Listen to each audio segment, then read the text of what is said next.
Luke chapter 22. Now the feast of unleavened bread, called the Passover, was approaching, and the chief priests and the teachers of law were looking for some way to get rid of Jesus, for they were afraid of the people. Then Satan entered Judas, called Iscariot, one of the 12. And Judas went to the chief priest and the officer of the temple guard and discussed with them how he might betray Jesus. They were delighted and agreed to give him money. He consented and watched for an opportunity to hand Jesus over to them when no crowd was present. Then came the day of unleavened bread on which the Passover lamb had to be sacrificed.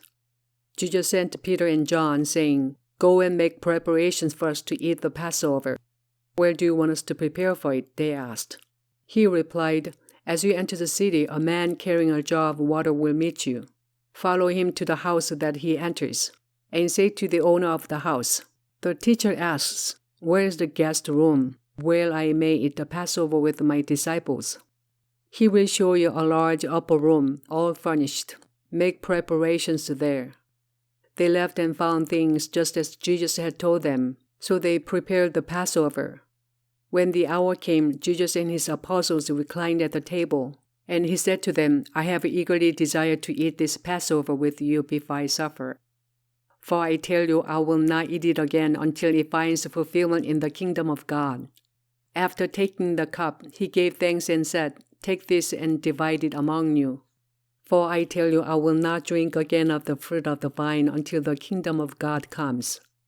And he took bread, gave thanks and broke it, and gave it to them, saying, "This is my body given for you. Do this in remembrance of me."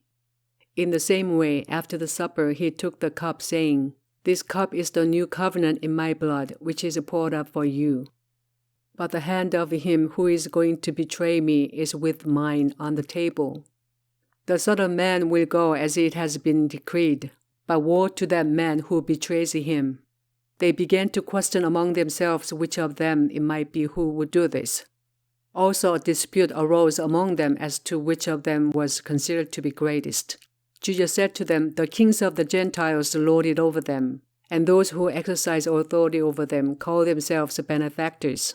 But you are not to be like that. Instead, the greatest among you should be like the youngest, and the one who rules like the one who serves. For who is greater, the one who is at the table or the one who serves? Is it not the one who is at the table? But I am among you as one who serves. You are those who have stood by me in my trials, and I confer on you a kingdom, just as my Father conferred one on me, so that you may eat and drink at my table in my kingdom and sit on thrones, judging the 12 tribes of Israel. Simon, Simon, Satan has asked to sift you as wheat. But I have prayed for you, Simon, that your faith may not fail. And when you have turned back, strengthen your brothers." But he replied, "Lord, I am ready to go with you to prison and to death." Jesus answered, "I tell you, Peter, before the rooster crows today, you will deny 3 times that you know me." Then Jesus asked them, "When I sent you without purse, bag, or sandals, did you lack anything?"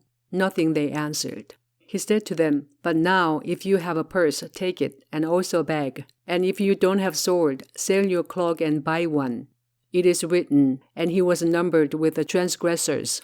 And I tell you that this must be fulfilled in me." Yes, what is written about me is reaching its fulfillment. The disciples said, "See, Lord, here are 2 swords." "That is enough," he replied.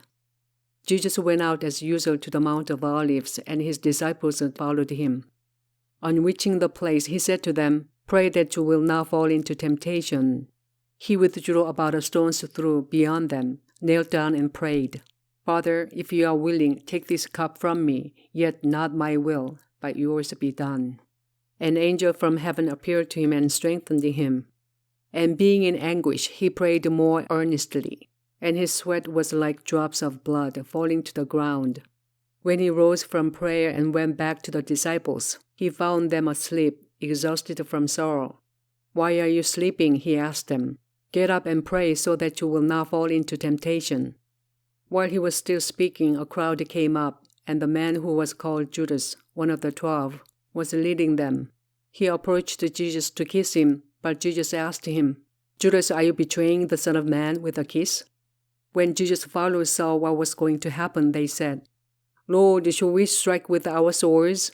And one of them struck the servant of the high priest, cutting off his right ear. But Jesus answered, "No more of this." And he touched the man's ear and healed him. Then Jesus said to the chief priest, the officer of the temple guard, and the elders who had come for him, "Am I leading a rebellion that you have come with swords and clubs? Every day I was with you in the temple courts, and you did not lay your hand on me. But this is your hour, when darkness reigns." Then seizing him, they led him away and took him into the house of the high priest. Peter followed at a distance. But when they had kindled a fire in the middle of the courtyard and had sat down together, Peter sat down with them. A servant girl saw him seated there in the firelight. She looked closely at him and said, "This man was with him." But he denied it. "Woman, I don't know him," he said. A little later someone else saw him and said, "You also are one of them." "Man, I am not," Peter replied. About an hour later another asserted, "Certainly this fellow was with him, for he is a Galilean." Peter replied, "Man, I don't know what you're talking about." Just as he was speaking, the rooster crowed. The Lord turned and looked straight at Peter. Then Peter remembered the word the Lord had spoken to him, "Before the rooster crows today, you will disown me 3 times." And he went outside and wept bitterly. The men who were guarding Jesus began mocking and beating him. They blindfolded him and demanded, "Prophesy, who hit you?" And they said many other insulting things to him. At daybreak, the council of the elders of the people, both the chief priests and the teachers of law, met together, and Jesus was led before them. "If you are the Christ," they said, "tell us." Jesus answered, "If I tell you, you will not believe me, and if I asked you, you would not answer. But from now on, the Son of Man will be seated at the right hand of the mighty God." They all asked, "Are you then the Son of God?" He replied, "You are right in saying, 'I am.'" Then they said, "Why do we need any more testimony? We have heard it from his own lips."